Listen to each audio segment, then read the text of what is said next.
Então nós começamos do seguinte modo. Campbell, o autor citado no artigo lá, que eu compartilhei para vocês lá no LXP, o artigo já está lá. Campbell define o capacitismo como uma rede de crenças, processos e práticas que elaboram um padrão corporal que é projetado como ideal para a espécie. Olha só. Para a sociedade capacitista, a deficiência é uma expressão negativa do estado humano. Ao longo da história, várias sociedades promoveram uma realidade que perpetua discriminações direcionadas a pessoas com deficiência. Nesse sentido, a gente tem uma palavrinha aqui nesse parágrafo, que é uma palavrinha bastante importante, bastante relevante, como que a gente vai entender o capacitismo de uma forma mais completa, digamos assim. E essa palavrinha é ideal. Quando estamos diante dessa frase ali, ó, elabora um padrão corporal que é projetado como ideal para a espécie.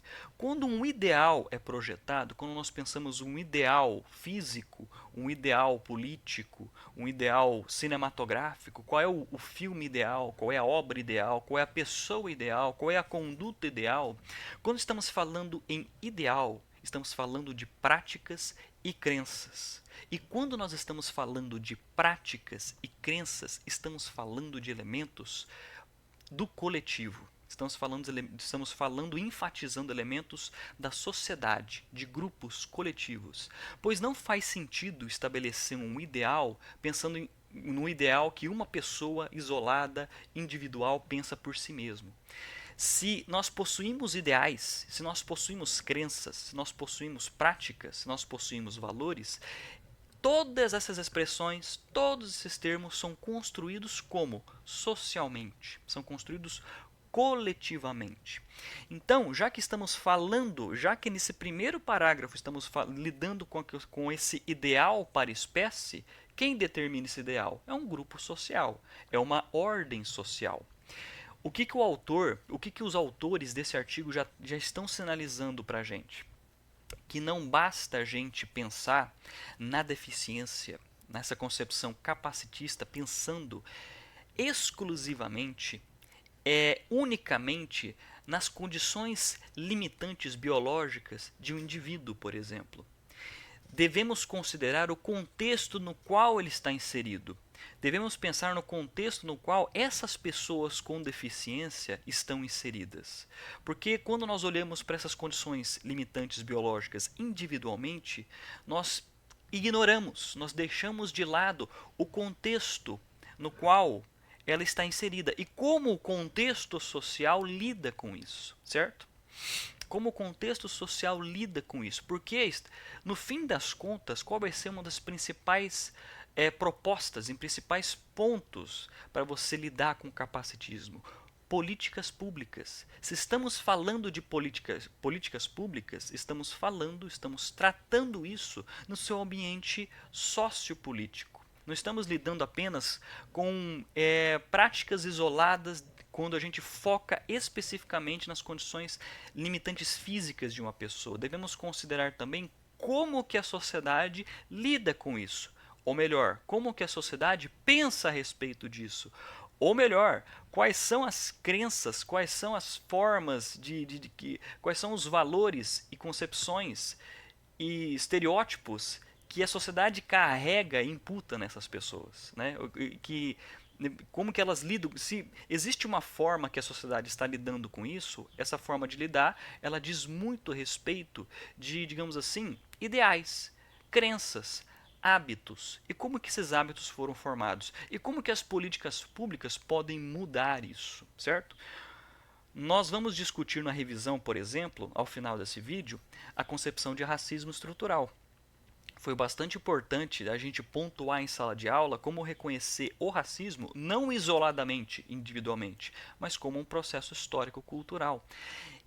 O capacitismo se mostra na mesma condição, no mesmo cenário explicativo que nós estamos trabalhando em sala de aula. Não devemos pensar isoladamente em condições que focam nessa limitação física individual. Quando pensamos somente nisso, estamos ignorando o contexto social que lida com essa situação, certo? Então, logo nesse primeiro parágrafo, eu peço que vocês deem uma atenção especial a essa frase, né? Um ideal para espécie, que quando você estabelece um ideal para espécie, você está estabelecendo uma categoria. O que entra nessa categoria de o que é melhor para a espécie? O que fica de fora, certo? O que é, digamos assim, quais são as potencialidades que são excluídas dessa categoria? Essa normalização, como que ela é? Quais são as principais características dela? O que fica de fora?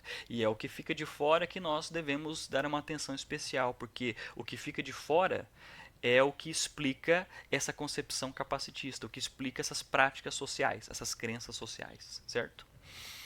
Beleza. Campbell, novamente, articula que a deficiência se expressa de inúmeras formas, sendo uma experiência complexa e diversa. Olha, se ele já está falando que é uma experiência complexa e diversa, ela não pode ser vista unicamente individualmente, nessas condições limitantes individuais. Existe algo mais por trás disso. E o algo mais por trás disso diz muito a respeito do contexto. Articula que a deficiência se expressa de inúmeras formas, sendo experiência complexa e diversa, constituindo uma parte significativa da humanidade e suas expressões de diversidade. Compreender essa condição, essas condições também são partes das discussões de diversidade social, porque você reconhece também a possibilidade e o potencial de participação, o que? Política dessas pessoas na sociedade, em grupos coletivos, na ordem social. E como que isso não é feito, e como que isso é ignorado, e como que isso é negligenciado por causa desse ideal, desse ideal normalizador, desse ideal que normaliza e acaba excluindo potencialidade de participação política válida, genuína, né, por essa condição que envolve preconceitos, envolve essa exclusão social. Por isso que ele fala aqui que é uma das expressões de diversidade e devemos considerar isso também nas discussões da disciplina. Uma realidade capacitista, ao impor uma cultura de normalidade, ou seja, cultura de normalidade. Quando a gente fala de cultura, a gente está falando de quê? Coletivo. Uma realidade capacitista, ao impor uma cultura de normalidade e padronização, desvaloriza e impede o reconhecimento de pessoas com deficiência que possuem suas diferenças e singularidades, ou seja, elas possuem diferenças e singularidades.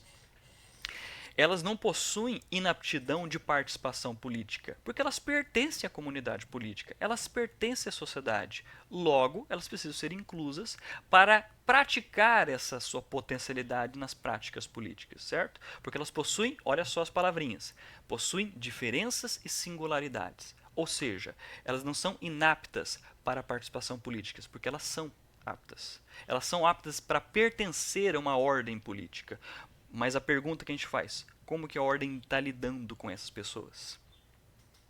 Ao segregar esse grupo, ao separar, ao alienar esse grupo, digamos assim, também perdemos as possibilidades benéficas de contribuições, pois estas possuem potencialidades e podem atuar em benefício da sociedade.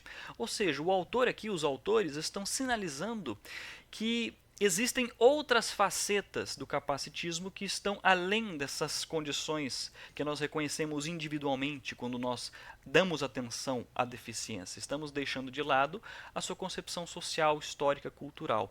E o próximo parágrafo vai tratar isso de forma bem mais enfática.